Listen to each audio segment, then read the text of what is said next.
Labour's helping 6 million households with energy bills by raising everyone else's bills by £15. Brilliant.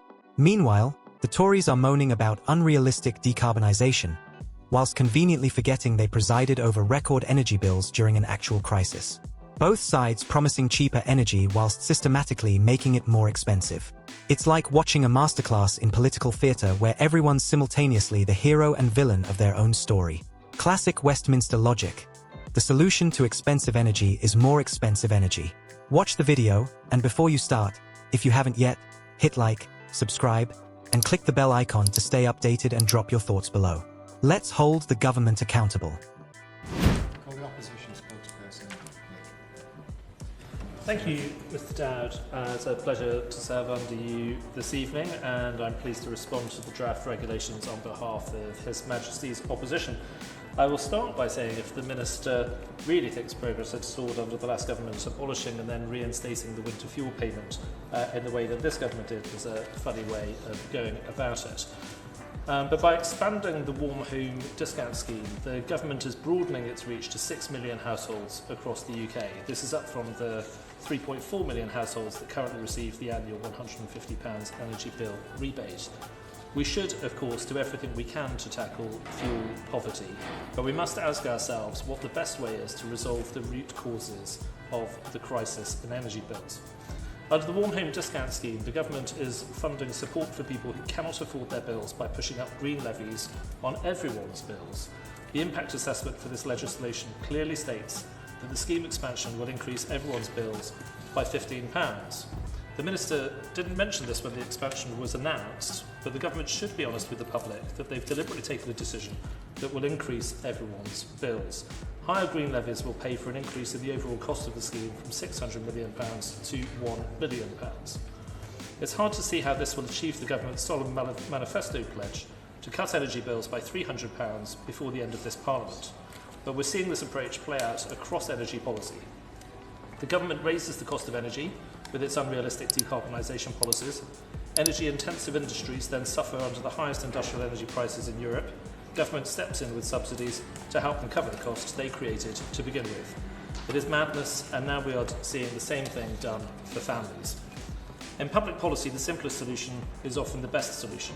In the case of fuel poverty, you can help everyone afford their bills by delivering abundant and cheap energy.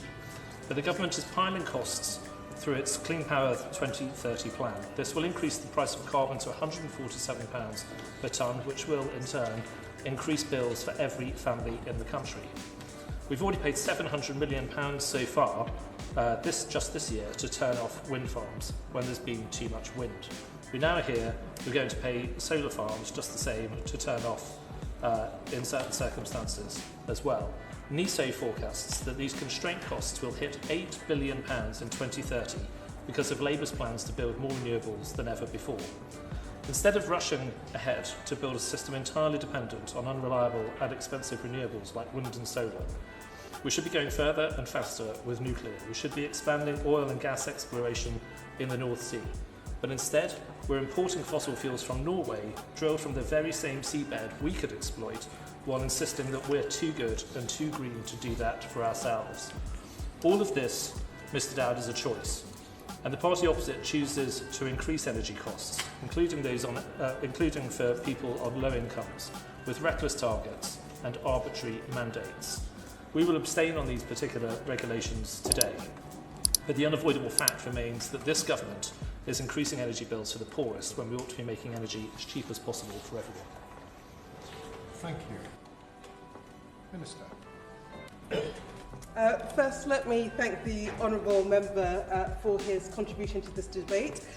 He is nothing but consistent, which is about the only upside that I can speak about. Look, I think the Honourable Member and the party opposite have some cheek trying to lecture this side on energy bills being too high, given that they oversaw record energy bills in an energy crisis.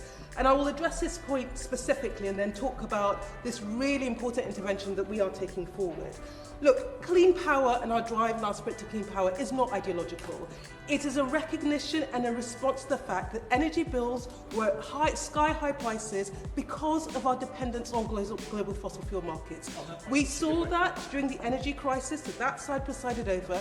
Families and businesses across the country have been paying the price of that. Now, that was a reality that side was happy with. It is not a reality that we are willing to confront. Just so you can wait. I will go first and I will allow my honourable friend to ask a superior question. The Minister is talking about fossil fuel prices, and she's talking about how this government wants to take us off fossil fuel prices. We've had an exchange in the past couple of weeks about this fact, where when the price cap was lowered because of the fall in wholesale gas prices, the Labour Party put out literature saying £129 off your bills delivered by Labour. When I put it to the Minister, she disowned that language and used her own words, which I understand why, because she's an intelligent and a principled person, and that poster from Labour was neither intelligent nor principled. So will she apologise for that and say that it was wrong? Minister. Look, we've had this conversation over and over again. What I would say is, look, we are very, very clear that we are on a roller we with fossil fuel prices driving energy bills up and down, and that is something that we are absolutely committed to dealing with. And look, we are absolutely committed to reducing energy bills.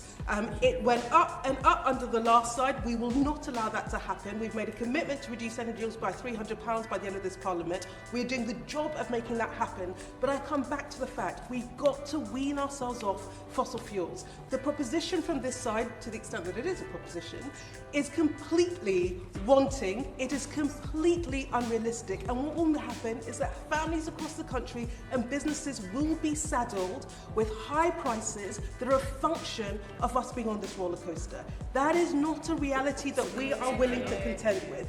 And so we are doing the things. He talks about nuclear, wants to see more of it. Not a single nuclear expansion under the last government. 14 years absolutely wasted. We are doing the job of getting to clean power in order to reduce energy bills. But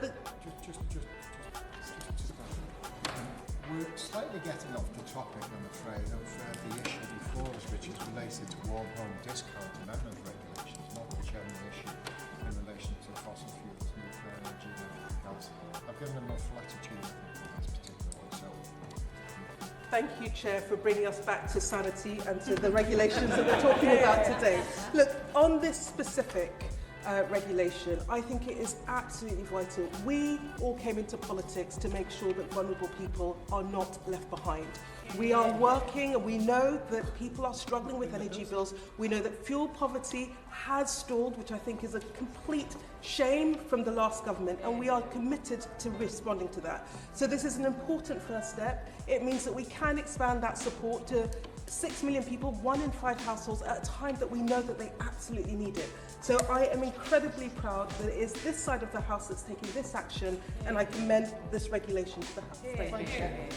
the question is that the House has, the committee has considered the draft Warm Homes Discount Amendment Regulations 2025. As many as of that opinion say aye. Aye. The contrary, no. I think the ayes have it. Don't forget to like this video if you're tired of politicians treating Parliament like amateur hour.